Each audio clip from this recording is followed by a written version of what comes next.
they had that Breathe project and they really Yes. liked your picture. So I'm going to bring Thank you. just a picture up, and if you want to explain what you're doing with it. Sure. And the canvas, I think you're going to make it a canvas, right?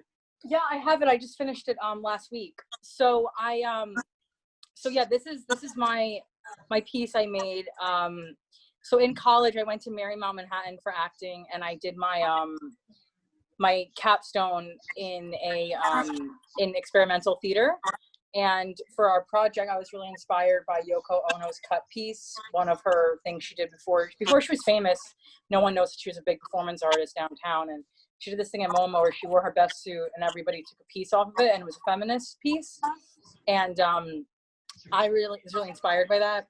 And I decided to do, basically, I brought back my Halloween costume from years ago of the dying Statue of Liberty. And I've grown up with like different ethnicities, and you know, as someone who's mixed but with white skin, it's interesting because it's like I know what it's like to be two different ethnicities, but I do understand that I have privilege from my skin not being darker.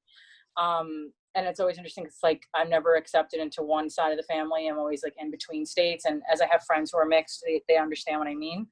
I made the costume again, and I did this video on my roof for 8 minutes and 46 seconds. I just stared in the camera with the white contacts and the lipstick and everything. And I put it on my IGTV, and then like I wrote this whole thing, and I was just like, this is not the way it should be. We need to come together. I've been protesting, but it's not about me. It's about all of us understanding that we all need to change. We are the system is us. So with that, I just finished The Artist's Way, the 12-week book. And one of the things we had to do was like, what is something you always want to do, but you never think you could do? And I was like, oh, I really like sculptures. I never really attempted to make a sculpture. So I decided that I would make a found object, like Marcel Duchamp, the fountain inspired. And I did this canvas, which I'll show you right now. I just finished it. So it's very vulnerable. I decided I'm going to put it on my social media, put it over voiceover in a video, and I'm going to read some stuff I wrote. I'm still formulating exactly what I'm going to say, but all right, I'm going to come down to the ground so you can see it. So this is it. I just finished it. I'm going to start from left to right. Thanks. So I brought the costume and I put it here on the left, and I have the blood. This is exactly what you saw. And then I have the flag, which I wore on the back of me because I was biking. And, you know, if you look at someone's back when they're biking. So I included that. And this is a huge flag that I just put on the bottom. And then I have these mini handcuffs, which I was inspired by. I don't know if you guys know, this is a woman named Ebony G. Patterson. She's a Black artist, and she had her stuff in the Studio Museum.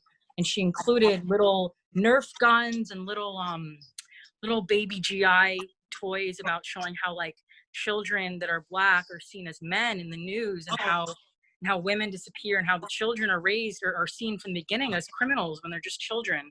So I included this to show like the mass incarceration. And then of course I have the mask, because the mask is like revealing a lot and letting us actually see the country for what it is, if you didn't already see it.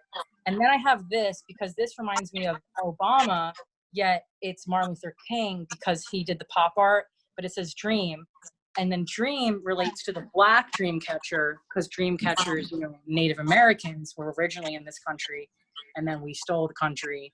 So just a bunch of different themes. And then I have the Black Lady Justice, because we need justice, but she's Black, because always justice is a white woman with blonde hair. And the emblematic of Jesus is always white, when Jesus should be any color that you worship him as. And then I included different ethnicities, because I am someone who is mixed, and, you know, I believe in everyone being equal.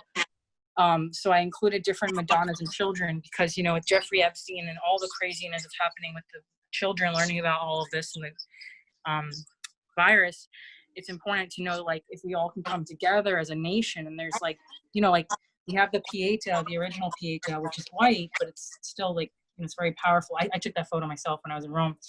And then I tried to look at different color Madonnas and children, because we never see any Madonnas and children that aren't white. And that's a problem. We need to see Asian, we need to see Mexican, we need to see Indian, we need to see Black, and we need to see Native American. So I included that as like, you know, coming together as a world. And then the doves represent, you know, peace and olive branch, because, you know, no peace, no justice, that kind of thing. And then here I don't know if you guys remember, the song by Kanye West, Blood on the Leaves. It has to do with the lynchings and how we still have blood on the leaves, except this one. This one's naked because it's hopeful. But then more importantly, to tie it in, I included this, which I saw in a documentary about the brain cell and the universe and how we are basically the same and how we created this world and we can change it and we can co-create it and we can also ruin it, but we don't have to ruin it. So I just finished this.